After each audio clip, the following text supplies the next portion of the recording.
வசனம் வெளிப்படுத்தல் விசேஷம் வாசி. வெளிப்படுத்தல் 6. அப்பொழுது நான் பார்த்தபோது இதோ மங்கின நிறமுள்ள ஒரு குதிரையை கண்டேன்.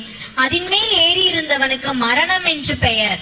பாதாளம் அவன் பின் சென்றது. பட்டயத்தினாலும் பஞ்சத்தினாலும் சாவினாலும் பூமியின் துஷ்ட மிருகங்களினாலும் பூமியின் கார்பங்கில் உள்ளவர்களை கொலை செய்யும்படியான அதிகாரம் அவைகளுக்கு கொடுக்கப்பட்டது. நல்லா கவனிங்க. அடுத்து ஒரு பெரிய காரியம் நடக்குது. இது நடக்க போகுது, அடுத்து வரப்போறது ஒரு பெரிய காரியம். உலகளாவிய மிகப்பெரியதான ஒரு யுத்தம், அதை ஒட்டி கொள்ளை நோய், அதை ஒட்டி பஞ்சம், அதை ஒட்டி இயற்கை பேரழிவு, இது 4 ஒன்னா நடக்க போகுதுன்னு அந்த 6ஆம் அதிகாரம் 8ஆம் வசனம் சொல்லுது. அப்ப நடுவில் ஒரு கருப்பு குதிரை இருக்குது, அது என்னங்க செய்யும், அதை பத்தி நீங்க ஒண்ணுமே சொல்லலையே அப்படின்னு கேட்டீங்கன்னா, அந்த கருப்பு குதிரையை பத்தி 6வது வசனம் வாசிங்க. 6வது வசனம். ஒரு பணத்துக்கு ஒரு படி கோதுமை என்றும் ஒரு பணத்துக்கு 3 படி வார்கோதுமை என்றும் எண்ணெயையும் திராட்சை ரசத்தையும் சேதப்படுத்தாதே என்றும் 4 ஜீவன்களின் மத்தியிலிருந்து உண்டான சத்தத்தை கேட்டேன். இது எதை பத்தி சொல்லப்படுதுன்னா, உணவு பஞ்சம், இந்த கொள்ளை நோய்க்கும் பெரிய பேரழிவுகள், மரணம், உலகளாவிய மரணம், இது ரெண்டுத்துக்கு நடுவுல ஒண்ணு வரப்போகுது. என்னன்னா பஞ்சம்னு சொல்லப்பட்டு, இந்த பஞ்சம் கருப்பு குதிரை, குறிப்பா கோதுமை பஞ்சம், ஒரு பணத்துக்கு ஒரு படி கோதுமை என்றும் ஒரு பணத்துக்கு 3 படி வார்கோதுமை என்றும், இங்கிலீஷ்ல பாத்தீங்கன்னா வீட் அண்ட் பார்லின்னு இருக்கும். இது ரெண்டும் மிகப்பெரிய பஞ்சம் வரும். இது எங்க இருந்து வரும், எங்க ஆரம்பிக்கும், அதுவும் துல்லியமா இருக்கு. எங்க இருந்து ஆரம்பிக்கும் வாசிங்க. சகரியாவின் புத்தகம் 6ஆம் அதிகாரம் 6வது வசனம் வாசி. சகரியா 6:6 வாசி. கருப்புதிரை எங்க போச்சு? வட தேசத்துக்கு புறப்பட்டு போயின அப்படின்னு இருக்கு. இப்போ எருசலேமை மையமா வச்சுதான் இது நடக்குது. எருசலேமை தான் கேட்கிறாரு, நீங்க எத்தனை வருஷம் எருசலேமில் கோபமா இருப்பீங்க அப்படின்னு. எருசலேம்ல இருந்து வடக்கு பக்கம் ஒரு கோடு போட்டீங்கன்னா நேரா போய் அது நிற்கிற ஒரு சிட்டிக்கு பேர் தான் மாஸ்கோ, ரஷ்யா. இந்த 2020 இது ஆரம்பிச்சிச்சு. 2021 ரஷ்யா உக்ரைன் பிரச்சனை ஸ்டார்ட் ஆச்சு. இப்ப நீங்க பார்த்துட்டு இருக்கிற ரஷ்யா உக்ரைன் பிரச்சனை.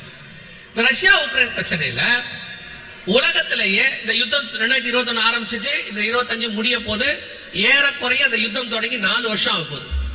இந்த ரஷ்யா உக்ரைன் பிரச்சனையில நீங்க கவனிக்க வேண்டிய மிக முக்கியமான விஷயம் என்னன்னா, உலகத்திலேயே கோதுமை தயாரிக்கிற நம்பர் 1 நாடு எதுன்னு கேட்டீங்கன்னா உக்ரைன். இவங்க தான் கோதுமை, என்ன சொல்லுவாங்கன்னா, அவங்களுக்கு ஒரு பேர் உண்டு, பிரெட் பாஸ்கெட் ஆஃப் யூரோப் அப்படின்னு சொல்லுவாங்க. ஐரோப்பா முழுக்க பிரெட்டுக்கான கோதுமை இவங்க கிட்ட தான் போகும். 2வது அதிகமா கோதுமை தயாரிக்கிற இன்னொரு நாடு ரஷ்யா. இவங்க 2 பேர் தான் அதிகமா கோதுமை தயாரிக்கிறவங்க. இந்த 2 நாடும் சண்டை போட்ட உடனே உலகளாவிய கோதுமை தட்டுப்பாடு 2021 லாஸ்ட்ல இருந்து ஆரம்பிச்சிச்சு. 2022 உணவு பஞ்சம் உலகளாவிய பஞ்சமா மாறுச்சு. எல்லா பகுதியிலும் உணவு பஞ்சம் வந்துச்சு.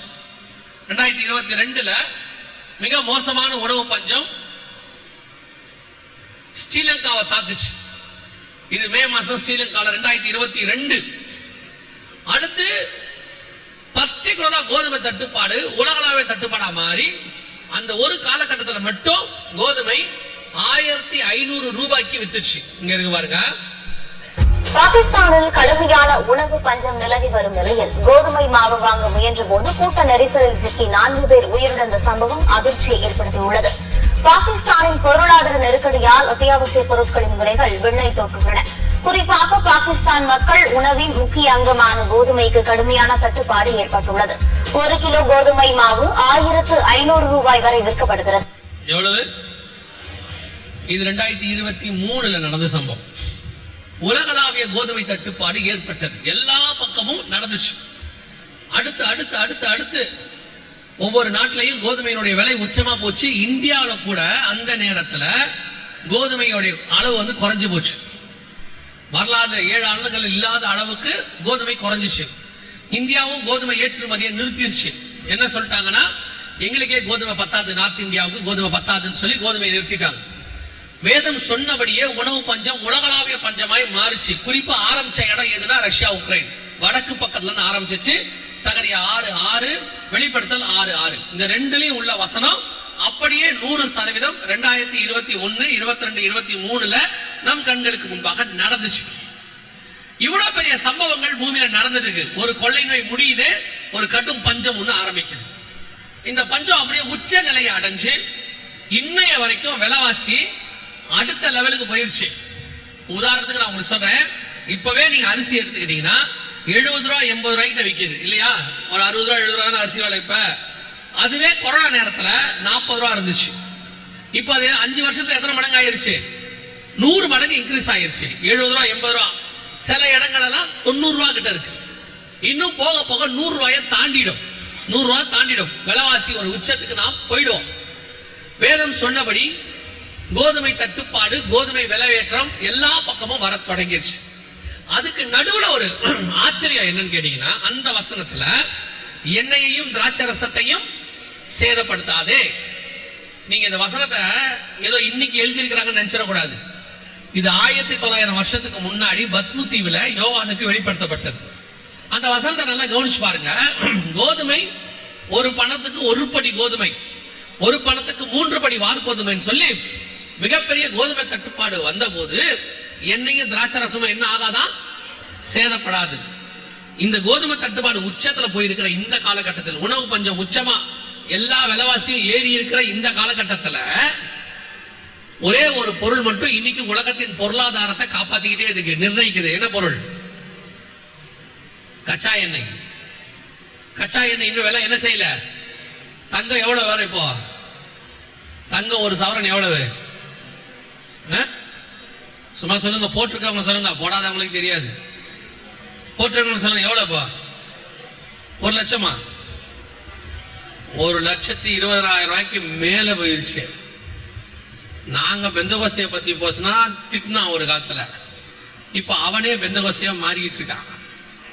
இப்ப எங்களை விட அவன் தான் அதிகமா போன்றான். எதுக்குங்க தங்கத்தெல்லாம் போய் வாங்கிக்கிட்டு, ஏன் போட்டுக்கிட்டு அப்படிங்கிறான்.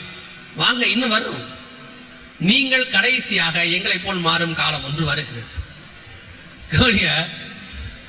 இப்ப தங்கத்தின் விலை உச்சத்துக்கு இப்படி போயிருச்சு. இந்த பக்கம் போனா இதெல்லாம் ஒரு பக்கம் போயிருச்சு. அரிசி விலை எல்லா விலையும் ஏறி போச்சு. ஆனால் உலகத்தின் பொருளாதாரத்தை காப்பாத்துற எண்ணெய் விலை இன்னும் அதே 100-140க்குள்ளதான் இருக்கு. கிட்டத்தட்ட ஒரு 7-8 வருஷமா அப்படியே தான் இருக்குது. இன்னைக்கு உலகத்தின் பொருளாதாரத்தை காப்பாத்துறது எண்ணெய் தான். இன்னொரு விஷயம் தெரியுமா? கோதுமையாவது 2000 வருஷமா இருக்குது, ஓகே ரைட்டு, பரவாயில்ல. ஆனா எண்ணெய், உலகத்தின் பொருளாதாரத்தை காப்பாத்துற இந்த எண்ணெய் பூமிக்கடியில இருக்குங்கிறத மனுஷன் கண்டுபிடிச்சது 1850களுக்கு மேல, 1857 சொல்றாங்க. கலிபோர்னியால, அமெரிக்கால தான் அது கண்டுபிடிச்சாங்களாம். ஃபர்ஸ்ட் பூமிக்கடியில எண்ணெய் இருக்குதுன்னு சொல்லி. இன்னைக்கு உலகத்தின் எண்ணெயை நிர்ணயிக்கிற நாடு சவுதி அரேபியா. அவங்க கிட்ட என்ன இருக்குன்னு கண்டுபிடிச்சது 1936. அப்புறம் 2ஆம் உலக யுத்தம் வந்ததுனால 1943க்கு மேலதான் அவங்க முதல்ல தோண்டி எண்ணெய் எடுத்திருக்கிறாங்க. அப்ப யோசிச்சு பாருங்க, மனுஷன் பூமிக்கடியில என்ன இருக்குன்றத கண்டுபிடிச்சதே ஒரு 150-200 வருஷத்துக்கு முன்னாடி தான். ஆனா 2000 வருஷத்துக்கு முன்னாடி பைபிள் சொல்லுது, கோதுமை தட்டுப்பாடு வரும்போது எண்ணெய் சேதப்படாமல் இருக்கும். இத்தனை துல்லியமாய் தீர்க்க தரிசனம் சொன்ன தேவனும் வேதமும் உலகத்தில் எங்கும் இல்லை. அது பரிசுத்த வேதாகமும் ஆண்டவராக இயேசு கிறிஸ்து ஒருவர் மட்டும். எத்தனை துல்லியமான தீர்க்க தரிசனம் பாருங்க. கோதுமை தட்டுப்பாடு வரும் பொழுது, ஒருவேளை நீங்க நினைக்கலாம், ஒரு பணத்துக்கு 1 படி கோதுமைனா 1 ரூபாய் தானே. 1 ரூபாய் இல்ல, ஒரு பணம் என்பது நீங்க என்னன்னு புரிஞ்சுக்கணும். பைபிள் காலத்துல ஈஸியா புரிஞ்சுக்கணும். என்னன்னா, இப்போ யோவான் 6ல நீங்க வாசிக்கும் போது ஒரு 5000 பேருக்கு சாப்பாடு ஆண்டவர் கொடுக்க சொல்றாரு. ஆண்களுக்கு மட்டும், பெண்கள் கணக்கு இல்ல, அங்க குழந்தைகள் கணக்கு இல்ல. அந்த கணக்கெல்லாம் சேர்த்தா ஒரு 20,000 பேருன்னு சொல்றாங்க. ஆண்களே 5000 பேர், பெண்கள் ஒரு 5000, அது ஒரு 10,000 ஆச்சு. ஒருத்தருக்கு 2 குழந்தைன்னா அது ஒரு 10,000 ஆச்சு. ஏறக்குறைய 20,000 பேர் அப்படின்னு சொல்றாங்க. அவ்வளவு பேர் வனாந்தரத்துக்கு வந்துட்டாங்க. வந்த பிறகு இயேசு கிறிஸ்து என்ன சொல்றாரு? நீங்களே சாப்பாடு கொடுங்கன்றார். அப்படி சொன்ன உடனே சீசர்கள் சொல்றாங்க, இவ்வளவு பேருக்கு சாப்பாடு கொடுக்க எவ்வளவு ஆகும்? எவ்வளவு வேலை ஆகும்னாங்க? 200 பணம் ஆகும் என்றார்கள். ஒரு 20,000 பேருக்கு சாப்பாடு போடணும்னா 200 பணம் அப்படின்னு சொன்னா, ஒரு பணம் என்பது எவ்வளவு பேருன்னு பாத்துங்களேன். ஒரு பணம் என்பது எவ்வளவு பேருக்கு ஆகும்? கிட்டத்தட்ட 100 பேருக்கு சாப்பாடு போடலாம். 100 பேருக்கு சாப்பாடு போடுற அளவுக்கு ஒரு பணம் அப்படின்னு அர்த்தம்.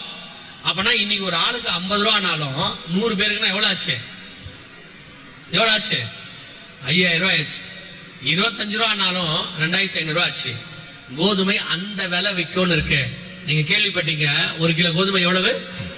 1500. அதே காலகட்டத்தில் ஸ்ரீலங்கால 3000 ரூபா, அதே காலகட்டத்தில் பர்மால 10,000 ரூபாய். கோதுமை அவங்க ஊர் விலைக்கு நான் சொல்றேன்.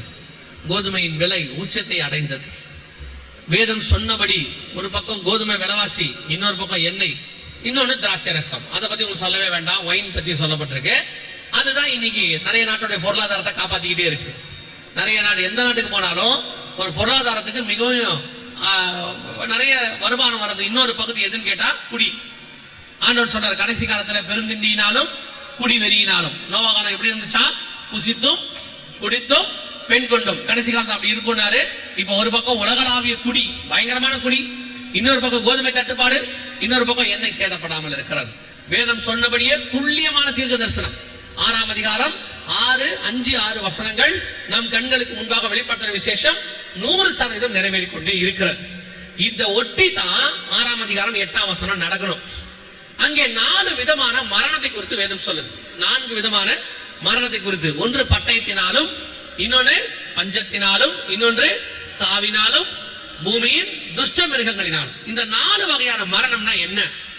அது வரப்போது. இது 3 எப்படி கரெக்டா நடந்துச்சோ, வெள்ளை குதிரை, சிவப்பு குதிரை, கருப்பு குதிரை, இது எல்லாம் எப்படி நடந்ததோ அதே மாதிரி இந்த மஞ்சள் நிறம் உள்ள குதிரையும் நடக்கும். நடக்கும்ல, நடக்க ஆரம்பித்திருக்கிறது. அது இனி வருகிற நாட்களில் நம் கண்களுக்கு முன்பாக மிக வேகமாக நடக்கும். அப்படி நடக்கும் போது புதுசா நீங்க பார்க்க கூடாது. இப்ப இது உங்களுக்கு கொடுக்கப்படுகிறது முன்னெச்சரிக்கை. இது என்னது? முன்னெச்சரிக்கை. கொரோனாவுக்கு முன்னாடி 2018 ஆண்டவர் இதே மாதிரி தான் எல்லா இடங்களுக்கும் சொல்ல சொன்னார். இந்த ட்ரிப்பு, போன ட்ரிப்பு கொரோனாவுக்கு முன்னாடி கர்த்தர் சொன்ன போது அவர் யூஸ் பண்ண விதத்துக்கும் இந்த ட்ரிப் பாத்தீங்கன்னா ஆண்டவர் யூஸ் பண்றது இன்னும் அதிகமா இருக்கு. நிறைய ஜனங்களுக்கு சொல்ல வைக்கிறார். அப்பனா அந்த காரியம் மிக பெருசு வரப்போது. உங்களுக்கு முன்னெச்சரிக்கையா சொல்லப்படுது. நீங்கள் ஆயத்தப்பட வேண்டிய காலம் வந்திருக்கு. 4 வகையான அழிவுக்கான காரணங்கள் நடக்க வரும். முதலாவதாக பட்டயத்தினாலும் அப்படின்னு இருக்கு. பட்டயத்தினாலும்னா யுத்தம். தூதன் கையில பட்டயம் இருந்தாதான் அதுக்கு பேர் கொள்ளை நோய். மனுஷன் கையில பட்டயம் இருந்தா அதுக்கு பேர் என்னது? யுத்தம். இந்த யுத்தம் எந்த யுத்தமா இருக்கும் அப்படின்னு கேட்டீங்கன்னா, இயேசு காலத்துல, அதாவது வருகையின் காலத்துல நடக்க வேண்டிய ஒரு கடைசி யுத்தம் இருக்கு. வாசிங்க, சபை காலத்துல கடைசி யுத்தம். அதுக்கு தான் சொல்றேன். எசேக்கியேல் 38:8 வாசிங்க.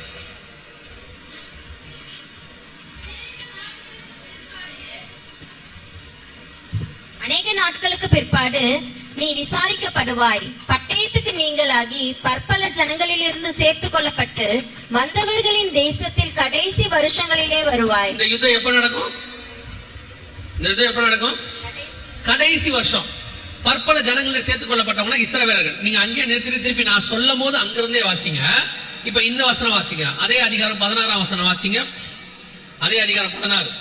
நீ தேசத்தை கார்மேகம் போல் மூட என் ஜனமாகிய இஸ்ரவேலுக்கு விரோதமாக எழும்பி வருவாய். கடைசி நாட்களிலே இது சம்பவிக்கும். அப்ப நல்ல தெளிவா இருக்கு. ஒரு தடவைக்கு 2 தடவை கடைசி காலத்துல இது என்ன செய்யணும்? நடக்கணும். கடைசி காலம் என்பது இஸ்ரவேல் திரும்பி வருவது. அவங்க வந்து 70 வருஷம் கழிச்சுதான் சிவப்பு குதிரை. சிவப்பு குதிரைக்கு பின்னாடி என்ன வரணும்? மஞ்சள் நிறம் உள்ள குதிரை ஒன்று வர வேண்டும். இப்ப அந்த சிவப்பு குதிரையோட காரங்கள் நம்ம பார்த்தோம், கருப்பு குதிரை பார்த்தோம். அடுத்து இப்ப என்ன வரணும்? மஞ்சள் நிறம் உள்ள குதிரை வரணும். 70 வருஷம் கழிச்சு 2018க்கு அப்புறம் வரிசையா ஒண்ணு பின் முன்னாடி ஒண்ணு வரணும். இப்போ இந்த யுத்தம், பட்டயம் எந்த இடத்துல வரும்? எங்கே வரும்? கடைசி வருஷத்துல வரணும். இஸ்ரவேலுக்கு விரோதமா அந்த யுத்தம் வரணும். அந்த யுத்தம் இஸ்ரவேல்ல எங்க வரணும்? நீங்க 38:8 எங்க நிறுத்துனீங்களோ அங்கிருந்து வாசிங்க. நெடுநாள் பாழாய் கிடந்து பிற்பாடு ஜாதிகளிலிருந்து கொண்டு வரப்பட்டவர்கள் எல்லாரும் சுகத்தோடே குடியிருக்கும் இஸ்ரவேலின் மலைகளுக்கு விரோதமாய் வருவார். எதுக்கு விரோதமா வரும்? இஸ்ரவேலின் 39:2 வாசிங்க. 39:2. நான் உன்னை திருப்பி உன்னை 6 துறடுகளால் இழுத்து உன்னை வடபுறங்களில் இருந்து எழும்பவும் இஸ்ரவேல் மலைகளில் வரவும் பண்ணி. திருப்பி எங்க வரப்போகுது? இஸ்ரவேல் மலை. வசனம் தெளிவா சொல்லுது, இஸ்ரவேலின் மலைகளுக்கு விரோதமாய் நீ வருவாய். யார பத்தி சொல்லப்பட்டிருக்கு அப்படின்னு கேட்டீங்கன்னா, இது இஸ்ரவேல் மலைகளுக்கு விரோதமா வரப்போற வடக்கு பக்கத்துல இருந்து எழும்புற ரஷ்யாவை குறித்து சொல்லப்பட்டிருக்கு. இதுக்கான ஆரம்பம் 2023 அக்டோபர் மாசம் 7ஆம் தேதி இஸ்ரவேலுக்கு விரோதமாக, குறிப்பா இந்த மலைக்கு விரோதமாக தான் யுத்தம் ஆரம்பிச்சிச்சு.